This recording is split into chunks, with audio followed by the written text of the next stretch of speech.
Have you ever felt that the greatest power you could wield is found not in constant talk, but in the subtle mastery of silence? Imagine navigating heated arguments, tense meetings, or everyday chatter with an unshakable calm that draws respect without a single raised voice. In the next few moments, we'll uncover 10 timeless Stoic lessons on the strength of silence, a way to communicate more profoundly by speaking less, but with purpose. This quiet approach, championed by ancient philosophers, can empower you in arguments, relationships, and personal development. Ready to see how a few well-placed pauses can transform your life?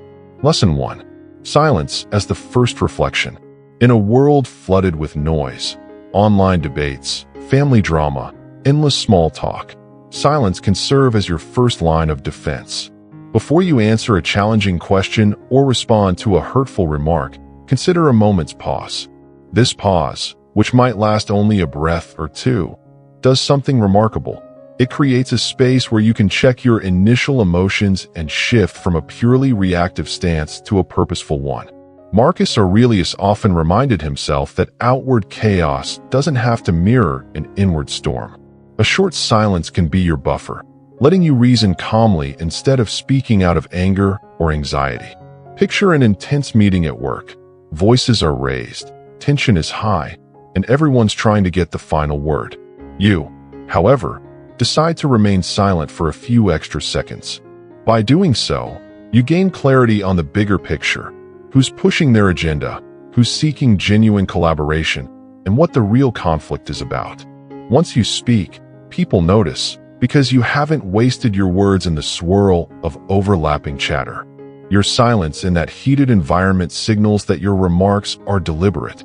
Subconsciously, others sense you're not just reacting, you're thoughtfully engaging. This principle also helps at home. Suppose a partner or sibling snaps at you unexpectedly. Instead of snapping back, you pause. That brief hush conveys a quiet self-control that can defuse tension. Over time, they learn that not every spark ignites a flame, because you handle frustration with composure. Such consistent, small acts of silence accumulate, shaping a reputation for level-headedness that's worth more than any loud retort. Ultimately, silence becomes the start of self-awareness, giving you a mental gap to decide: do I speak now or wait? And how can I respond in a way that honors my principles? That's where silence transitions from emptiness into a potent tool for clarity and respect. Lesson 2. Speak less, listen more. The Stoic key to genuine connection. In daily life, conversations often morph into competitions for airtime. People rush to fill silences, eager to prove they have the best ideas or stories. But Stoics recognize that genuine listening, the willingness to keep quiet and absorb the other person's perspective, can yield a deeper bond and a sharper understanding of reality. Instead of jumping in with your thoughts, you pause to truly hear them out. This approach fosters empathy, lowers tension, and ironically grants you greater influence. Because when you do speak, your words are anchored in the insight gained from listening. Consider a friend venting about a personal crisis. The usual response might be to quickly share your own experiences, overshadowing their real need, which is to be heard. By letting them speak uninterrupted, you affirm their worth and gather more context for a helpful response later. Your measured, thoughtful questions then carry more weight. The friend leaves feeling understood, less alone, and grateful for your presence. The difference is that your silence created a space for them to process, rather than you immediately steering the conversation. Over time, that forges trust, because they know your silence isn't disinterest, but an active gift of attention. This principle also applies in professional settings. If you're in a brainstorming session, your quiet interest in others' proposals signals respect. People often clam up or get defensive when they sense you're merely waiting to talk. By letting them share fully, you gather details you might otherwise miss. Once you do speak, perhaps summarizing the group's ideas or proposing a bridging concept, colleagues see you as a unifier, someone who genuinely cares about collective progress, not just personal agenda. This quiet approach might not always grab the spotlight, but it nurtures an atmosphere of collaboration and reason. Ultimately, By speaking less but listening more, you project calm self-assurance. You demonstrate you don't need constant chatter to prove your value, for your value rests in your mindful presence and willingness to understand. Lesson 3. Temper emotions through silent self-control. Stoics taught that emotional outbursts, whether it's an angry rant or a tearful meltdown, often compromise our agency and sense of dignity. It's not about suppressing feelings altogether. It's about guiding them so they don't overshadow reason. Silence is a powerful strategy for bridging the gap between the initial emotional surge and a more rational stance. If frustration flares up, a moment of quiet reflection can prevent you from saying something you'll regret. In essence, you use silence to separate the raw emotion from your actual response. Imagine a scenario where you receive harsh, unfair criticism. Your heart might pound, your cheeks flush. Your automatic reflex might be a scathing retort. Stoicism suggests pausing. With a silent breath, you recall that you can't always control how others behave, only how you interpret and react. That moment of quiet is enough to let your anger subside from a 9 to maybe a 5. Then, you can calmly decide whether to respond and how. The Stoic approach might lead you to think, maybe they're speaking from ignorance or a place of stress. I can correct them calmly or disengage if it's pointless. This shift spares you from feeding your anxiety or inflaming the situation.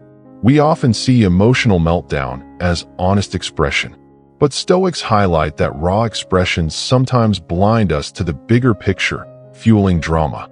By contrast, silent self-control fosters clarity. You can still express how you feel, but after the initial surge passes, ensuring your words match your true intent, not momentary frustration. Over time, your threshold for meltdown increases. Instead of small triggers knocking you off balance, you remain composed. People might ask, why don't you blow up? The answer is that you're harnessing the power of a mindful pause. This doesn't dull your warmth or compassion. It just ensures your emotional energy isn't wasted on trivial battles or reckless impulses. Lesson 4. Choose your words sparingly for greater impact. Spewing too many words can drown out the message, a principle Marcus Aurelius would likely endorse. In a world where we're constantly nudged to broadcast every thought, through tweets, voice messages, or lengthy phone calls, concise speech carries weight. It demonstrates that your words have been measured, sifted of fluff, and thus hold a certain precision. If you typically speak at length in meetings, consider a new approach, waiting until the main points have been debated, then offering a clear, succinct insight that synthesizes the group's concerns. The abrupt hush after your short but potent statement reveals the power of understated communication. Excess chatter can also inadvertently escalate conflict.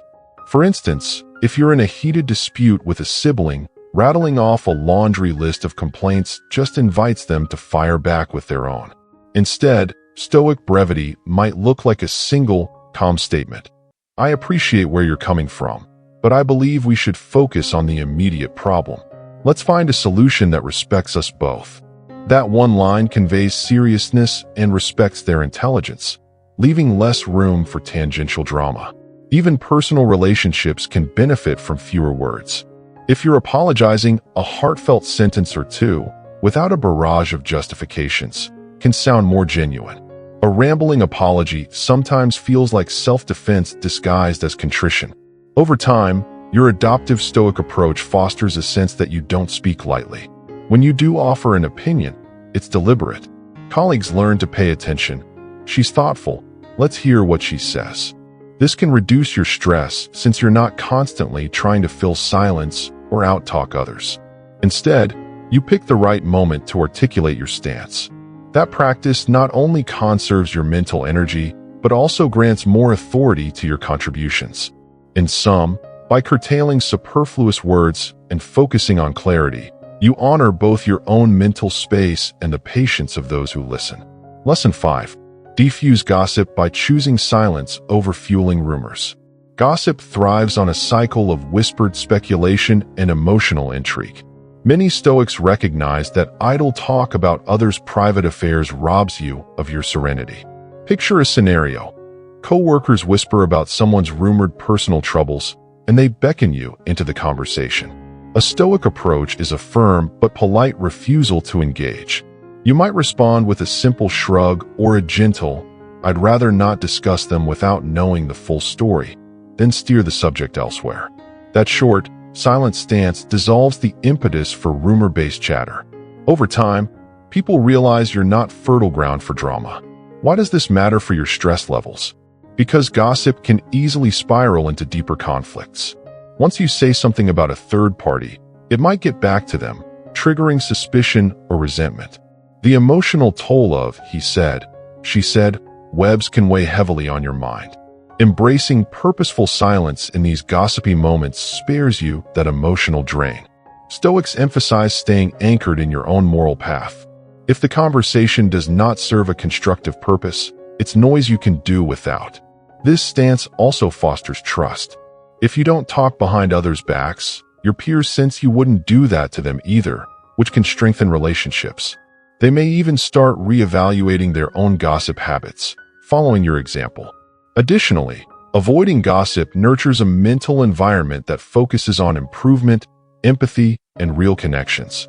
Instead of swirling in speculation about who's flirting with whom or who messed up at last week's party, you channel your mental energy into personal development, tackling real problems, or forging genuine dialogue that addresses meaningful issues. You might worry you'll seem detached or lacking office camaraderie, but ironically, many will respect your boundary, sensing a certain dignity in your refusal to fan rumor flames. Over time, that consistent refusal to gossip can significantly reduce the anxiety that arises from social entanglements and half-truths. Lesson 6. Use silence to underline your boundaries. Stoic silence isn't just about self-control, it's a potent boundary setter. When someone pushes you to do something you're uncomfortable with, be it a last-minute work request or an invasive personal question, a short pause before responding can communicate, "I am not easily swayed." Instead of rushing to please or to defend, you let the request or question hang in the air, forcing the other person to confront the weight of their demand. You then calmly state your stance, perhaps with minimal explanation. That combination of pause and concise response signals that you won't be guilt or manipulated into compliance. For instance, if a friend or relative frequently demands your time but never reciprocates help when you need it, you can reclaim your peace by responding with a silent hesitation. They might notice you're not automatically saying yes. Then you simply say, "I have other commitments. I can't do that for you right now." No elaborate justification or apology. This Stoic boundary sets a tone that your resources, time, energy, are not infinite. They must respect that. Over time, they might grumble, but your quiet resolve stands firm. You don't budge because you're not fueling the conversation with anxious fill-ins, nor are you lashing out. You maintain a calm presence that's harder to argue against. This approach also helps reduce your own stress. Instead of feeling cornered to defend your no, you keep your explanation brief. The Stoic technique is to trust that your boundary is valid without diving into half-hour pleas for understanding. If they become confrontational, you can calmly repeat, "I'm sorry, but my answer stands." This unwavering, measured posture spares you the tension of lengthy battles. The quiet in your approach speaks volumes. Over time, others realize that no truly means no, and you preserve your emotional bandwidth for what genuinely matters, whether it's personal well-being, supportive relationships, or creative pursuits aligned with your life's priorities. Lesson 7. Observe before speaking. Patience as a core strength. In heated debates or group discussions, people rush to stake their claim, cutting others off, fueling chaos. A Stoic tactic is to remain an active observer first, soaking in the conversation's nuances. By the time you speak, you've gleaned a deeper sense of the root issue and how best to address it. Imagine you're at a family gathering, with relatives bickering over politics. Instead of leaping in with a knee-jerk rant, you watch silently, noticing who feels unheard, whose feelings are bruised. After a few moments, you might calmly propose a bridging statement that addresses the tension. Because you listened first, your words hold more weight. This approach also minimizes your personal stress because you're not locked into a back and forth. You're more like a mediator, focusing on clarity instead of fueling the conflict. Another example might be in a professional brainstorm. If you talk too soon, you risk overshadowing an idea that could have emerged if you'd waited. By being patient and letting others speak, you gather more data, see who aligns with your viewpoint, and find an opportune moment to contribute. That final synergy can produce stronger outcomes. Stoics recognize that speaking last or near the end can be advantageous. You're building on everything said, addressing unanswered questions, or polishing half-formed concepts. People often interpret that as leadership or sagacity. This pattern fosters your own mental calm. You don't fret about, "I must respond now or be irrelevant." Instead, you trust that, by the time you weigh in, you'll do so with reasoned words. If you find the conversation is misguided, you can correct it more effectively, having seen everyone's angles. This skill also quells your anxiety about, "I didn't talk enough in that meeting." The Stoic measure is not the quantity but the quality and impact of your statements. Observing first gives you the vantage point to speak with real substance, thus upholding both your internal tranquility and your external effectiveness. Lesson 8. Combat anxiety through selective silence in stressful settings. Imagine a scenario. You're in a busy waiting room, anxious about medical results. The typical modern reflex might be to distract yourself with constant chatter, phone scrolling, or complaining. A Stoic method is to consciously choose silence. You let the restless environment swirl around you while you remain still, physically and mentally. That quietness can be therapeutic, like a mental shield amid the chaos. Instead of fueling your anxiety by discussing worst-case scenarios with strangers or texting your worries to a dozen friends, you keep your mind calmly anchored. You might practice steady breathing or silent reaffirmations like, "I can't force these results. I can only choose how I respond." This approach extends to large social gatherings or conferences where you feel socially anxious. Typically, you might fight anxiety by trying to talk more, to appear engaged or likable.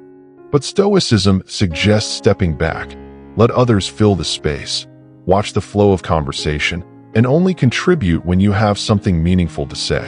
That purposeful silence not only lowers your internal pressure, but also draws people's respect. They sense you're not frantically seeking approval, you're self-contained. Over time, you might feel less stage fright because you're not scrabbling for acceptance in every moment. Another angle. If you're prone to panic attacks in crowded settings, adopting a quiet, inward focus can help.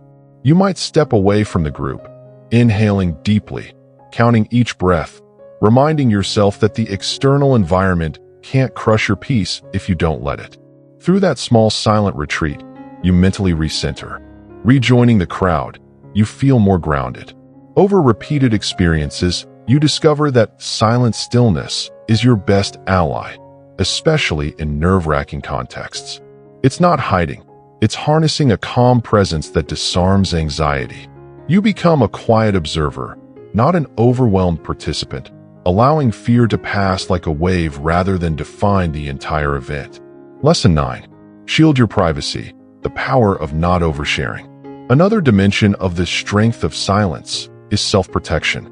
In an age of social media oversharing, Stoicism invites you to keep certain aspects of your life private.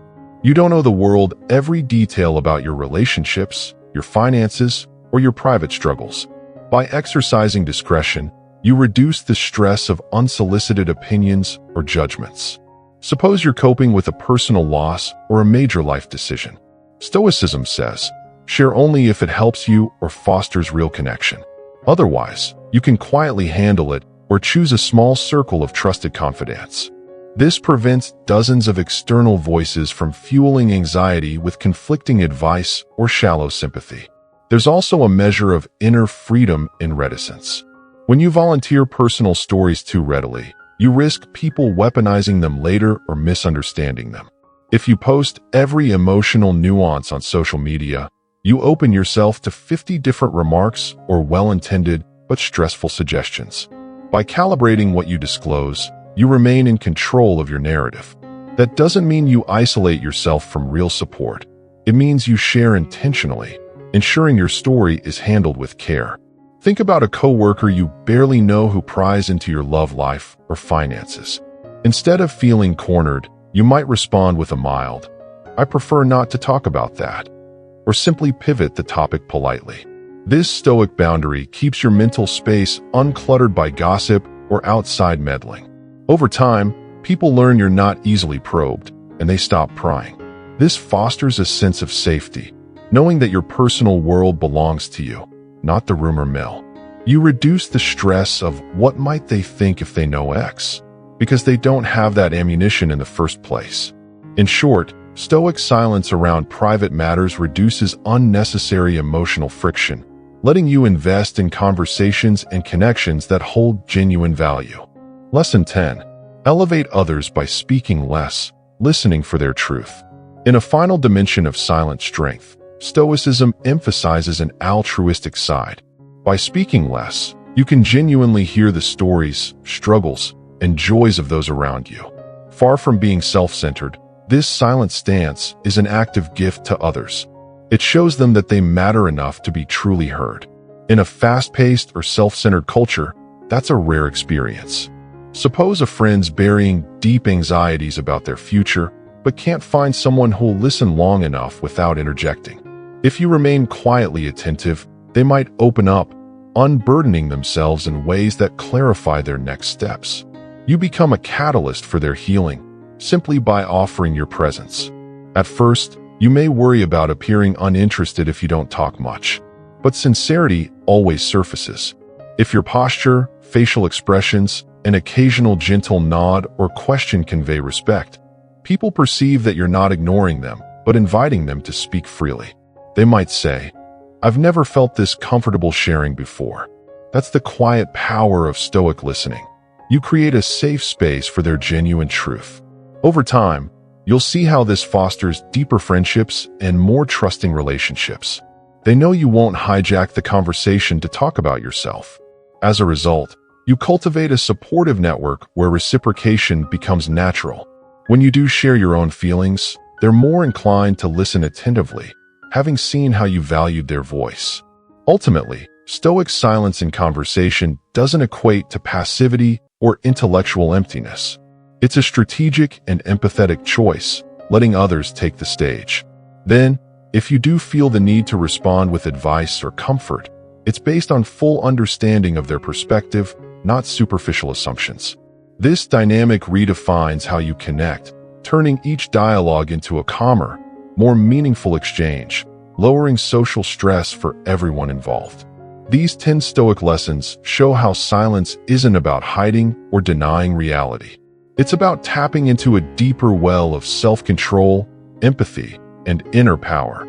The ability to observe before acting, to shelter your heart from trivial noise, and to uplift others by truly hearing them.